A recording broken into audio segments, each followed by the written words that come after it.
homeless man saves a biker's daughter from an ambush. What the bikers did next changed his life. The night didn't care who you were.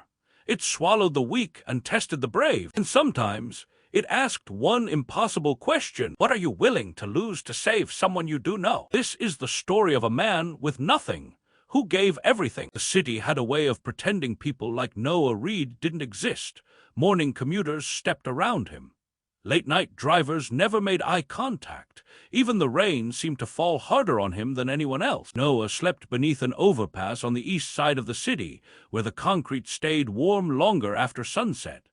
His world fit inside a torn backpack, 2 shirts, a photo wrapped in plastic, and a paperback book missing its cover. He was 46, though hardship had carved extra years into his face. His beard was uneven. His hands were cracked and swollen from cold nights and cheap work that never lasted. He hadn't always lived like this. Once Noah had a small house with a porch light that stayed on all night, a kitchen that smelled like coffee every morning, a laugh that filled rooms instead of echoing off walls. Then came the accident. Then the hospital bills. Then the silence after the funeral. Grief didn't knock, it kicked the door down and stayed. People assumed Noah was broken, that he'd given up, but they were wrong. Every morning, Noah washed his face in a gas station sink and tried again. He looked for day work. He returned carts for spare change. He fixed things when people asked, even when they didn't pay. He believed dignity wasn't something the world handed you, it was something you carried quietly. That night, the air felt different, heavy, charged. Noah noticed it as he walked toward the old warehouse district, where abandoned buildings leaned like tired men. He preferred that route, fewer people, fewer questions. He didn't know that a single scream was about to tear through the silence.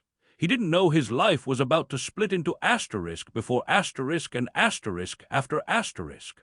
All he knew was this: sometimes the night watches back. Her name was Lily Carter, though Noah wouldn't learn it until much later.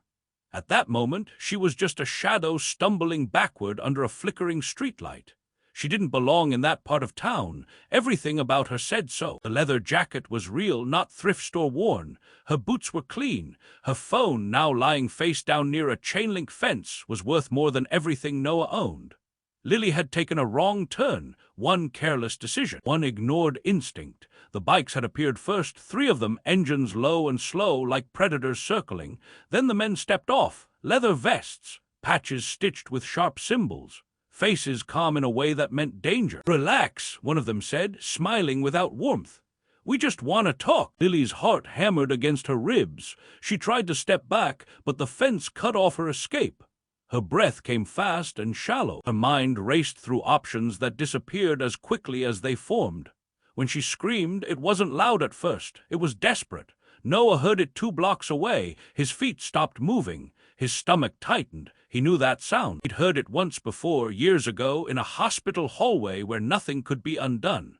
"Don't get involved," his mind warned. "You don't have the strength. You don't have the right." The scream came again, louder, closer. Noah turned toward the sound. He saw the circle of men.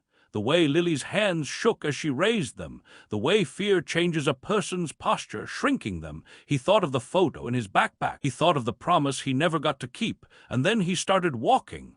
Noah didn't plan anything. There was no heroic speech forming in his head, no strategy, just a pull in his chest that wouldn't let him turn away. "Hey!" he shouted. The word came out rough, unused. The men turned, 5 of them now. Their eyes moved over Noah in quick judgment, thin jacket, worn shoes, a man the world had already dismissed. One laughed. "Go home, old man." "I can't," Noah said, stepping between Lily and the nearest biker. His hands shook, but he didn't lower them. "Just let her go." The leader tilted his head, studied him. "You serious?" Noah swallowed. His mouth tasted like metal. "Yes." The first punch came fast, hard. It knocked the breath out of him and sent him sprawling into the pavement. Pain exploded across his ribs, white-hot. He heard Lily cry out behind him. He pushed himself up, legs trembling, vision swimming. "Stay down," someone said. Noah didn't. The kicks followed, controlled, deliberate. They knew exactly where to hit. Each blow stole a little more air, a little more strength. Noah curled forward, instinctively shielding the girl behind him. "Why?" the leader asked, almost curious. "You don't even know her." Noah coughed. Blood hit the ground. "Someone should." The knife came out next. long, shining. The night seemed to hold its breath. Noah closed his eyes. He thought this was how it ended, on cold concrete, unnoticed. Then the ground began to shake. At first it sounded like distant thunder. Low, rolling, growing, the men froze. Headlights exploded into the street, one, then many, cutting through the dark like blades. Engines roared, loud enough to rattle windows and bones. Motorcycles flooded the block, forming a wide arc around the scene. Leather, chrome, fire. The bikers moved with precision. No shouting, no chaos, just presence, the kind that didn't need words. The attackers scattered. One hesitated, then ran. Noah collapsed, his body finally giving up. A tall man with silver hair dismounted first. His face hardened when he saw Lily. He crossed the distance in seconds, pulling her into his arms. "You're safe," he said, voice breaking despite himself. "I've got you." She clung to him, shaking. Then she pointed. "Him!" Man turned. He saw Noah lying in the street, broken and bleeding. And for the first time that night, respect replaced rage. The tall biker's name was Jack Carter ***. People whispered it with caution. In certain circles, it carried weight. In others, fear. Jack knelt beside Noah slowly, like sudden movement might break something already fragile. Up close, the damage was worse. One eye swelling shut, blood pooling beneath his cheek, breathing shallow and uneven, each breath sounding like it scraped through broken glass. Jack had seen violence. He'd lived in it. But this wasn't that kind of scene. "Who is he?" Jack asked quietly. Lily's voice shook. "He jumped in front of them. He didn't have to. He didn't even hesitate." Jack looked at Noah again, really looked. The torn jacket, the raw knuckles, the stillness of a man who had already accepted the cost of his choice. "He saved you," Jack said, more statement than question. Lily nodded. Tears slid down her face unchecked. "He kept telling me to run, even when they were hurting him." Jack exhaled slowly. The night air felt heavier now. Behind him, the other bikers waited. No jokes, no engines revving, just silence, respectful, alert. "Call it in," Jack said. "Get the truck." Noah stirred, coughing weakly. His eye cracked open just enough to see shadows moving. "No hospital," Noah rasped. "Can't pay." Jack leaned closer. "You're going." Noah tried to shake his head, but pain stole the motion. Panic flashed across his face. "I can't. I've got no one." Jack paused. Something in the man's voice caught him. "No one?" Jack asked. "My daughter," Noah whispered. "She's gone, just me." Jack straightened slowly. He'd buried people, lost friends, but losing a child, that hollowed something deep. "You did this knowing that?" Jack asked. Noah managed the smallest nod. Jack stood. The decision had already formed. "Load him up," he said. "Careful." As they lifted Noah, Jack looked at Lily, then back at the broken man. "You saved my daughter tonight," he said quietly. "And that means you're not alone anymore." The truck rumbled through the streets, headlights cutting a quiet path toward Mercy General. Noah drifted in and out, pain pulling him under, memory pulling him back. He remembered mornings before everything fell apart. Lily's age. A little girl sitting at the kitchen table, feet swinging, waiting for pancakes. He remembered the sound of laughter echoing through rooms that no longer existed. Every time he surfaced, he heard voices. "He's tough. BP's dropping. Stay with us, man." Jack sat across from him in the truck, arms folded, eyes never leaving Noah's face. The man didn't look like a hero. He looked like someone who had been tired for a long time. "Why'd you do it?" Jack asked softly. Noah's eyes fluttered open. "Because someone once didn't." Jack absorbed that without comment. At the hospital, doors burst open, bright lights, fast hands, questions Noah couldn't answer. He was wheeled away as Jack handled paperwork without hesitation, without checking costs. A nurse glanced at Jack's vest, then back at him. "Family." Jack hesitated just for a second. "Yes," he said. Hours passed. Lily sat curled in a chair, jacket wrapped tight around her. She hadn't stopped shaking. Every few minutes she looked down the hallway like she expected Noah to disappear. Jack finally spoke. "You shouldn't have been there." "I know," she whispered. "But he was, and he didn't even know me." Jack nodded. That truth landed harder than any accusation. When the doctor came out, Jack stood immediately. "He'll live," the doctor said. "Broken ribs, punctured lung, severe trauma." But he fought. Jack exhaled for what felt like the first time that night. "Can we see him?" Lily asked. The doctor hesitated, then nodded. Briefly, Noah lay pale against white sheets. Machines breathing for him. Lily stepped closer, tears falling silently. "Thank you," she whispered. "I won't forget you." Jack watched from the doorway, and in that moment something shifted inside him. By morning, word had spread, not about a fight, not about the gang running, about the man who stood in front of danger with nothing to gain. The club gathered quietly outside the hospital, leather jackets mixed with coffee cups and low voices. No bravado, just thoughtfulness. "He didn't ask who she was," one biker said. "He didn't run," another added. Jack listened. "Guy like that doesn't survive long on the streets," Marcus said, "unless someone steps in." Jack knew what they were really saying. Inside the room, Noah stirred. Tubes gone now, pain still etched into every line of his body. When he opened his eyes, Jack was sitting nearby. "Did I die?" Noah whispered. Jack almost smiled. Not even close. Noah frowned. "Hospital? Yeah." Noah's face fell. "I can't. It's covered." Noah looked confused. "By who?" Jack met his eyes. "By family." Noah laughed weakly, then winced. "You've got the wrong guy." "No," Jack said. "I don't." Silence stretched. "I don't need charity," Noah said finally. Jack leaned forward. "Good, neither do we." Noah studied him. "Then why?" Jack thought of Lily's shaking hands.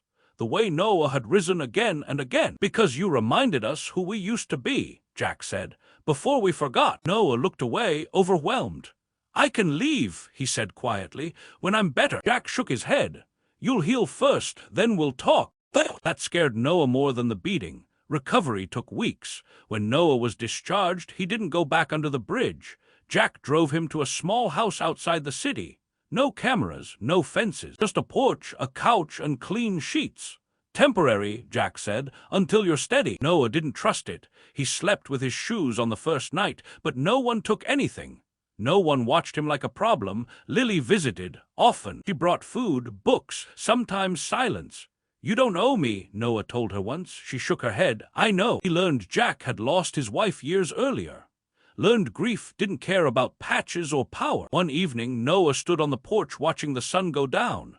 "I don't fit here," he said. Jack joined him. "Neither did I once." Noah swallowed. "What happens when I mess this up?" Jack looked at him.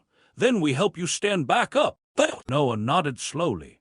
For the first time in years, he believed someone might actually mean it. Healing wasn't just physical. Some nights, Noah woke shaking, hands raised against ghosts. Lily would hear him pacing, unable to sleep. "You're safe," she said once. "You don't have to fight anymore." Noah didn't answer. He wasn't sure who he was without survival mode. Jack offered work, simple things, fixing bikes, cleaning tools. Noah worked hard quietly, learned respect the slow way. One night, Jack handed him a jacket, no patch, just leather. "For warmth," Jack said. Noah held it like it might vanish. "I'm not you." Jack nodded. "Good." Noah smiled faintly. Months later, Noah walked past the same streetlight where everything changed. This time, he wasn't afraid. The city hadn't softened, but he had found a place within it. Lily waited by a bike nearby. "Ready?" Noah nodded. He wasn't a hero. He never wanted to be. He was just a man who didn't walk away, and sometimes that's enough. Change didn't arrive all at once. It came in small moments Noah didn't know how to prepare for. A key in his pocket, a name spoken with respect, people expecting him to show up. Those things were heavier than hunger ever was. Some mornings, Noah stood in the bathroom staring at his reflection, unsure who the man looking back was supposed to be. The bruises had faded. The scars remained, not just on his body, but inside places no doctor could reach. Jack watched quietly, never pushed, never rushed him. "You don't owe us perfection," Jack said one night as they sat in the garage. "Just honesty." Noah nodded. "I'm afraid I'll fail." Jack didn't answer right away. He wiped grease from his hands, looked at Noah. "Everyone does," he said. "Difference is whether you disappear after." That stayed with Noah. Lily noticed it too, the way Noah flinched when people praised him, the way he stood near exits, the way he apologized even when nothing was wrong. "You saved me," she said one afternoon, "but you don't believe you're worth saving." Noah swallowed. "I don't know how to be someone people stay for." Lily smiled sadly. "Neither did I until you stayed." That night Noah lay awake listening to the house breathe around him. No sirens, no shouting, just quiet. For the first time, quiet didn't feel dangerous. It felt like a question the scorpions hadn't forgotten. Word reached Jack through channels he trusted, a warning, no threats yet, just movement. Jack told Noah straight. "You didn't ask for this," Noah said. "No," Jack replied, "but you earned it." Noah felt the old fear creep back in. the instinct to run, to vanish before things went bad. He packed his bag that night. Jack found him at the door. "You leaving?" Jack asked calmly. "I don't want blood on your hands," Noah said. "This started with me." Jack stepped closer. "This started when you chose courage." Noah's voice broke. "I'm tired of people getting hurt because of me." Jack placed a hand on his shoulder. "Then stand, don't disappear." For a long moment, Noah didn't move.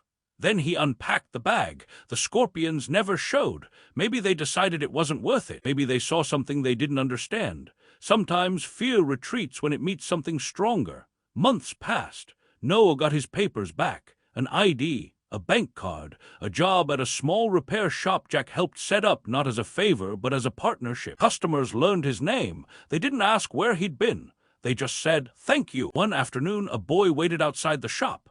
Maybe 8, thin, watching. Noah knelt. "You okay?" The boy nodded.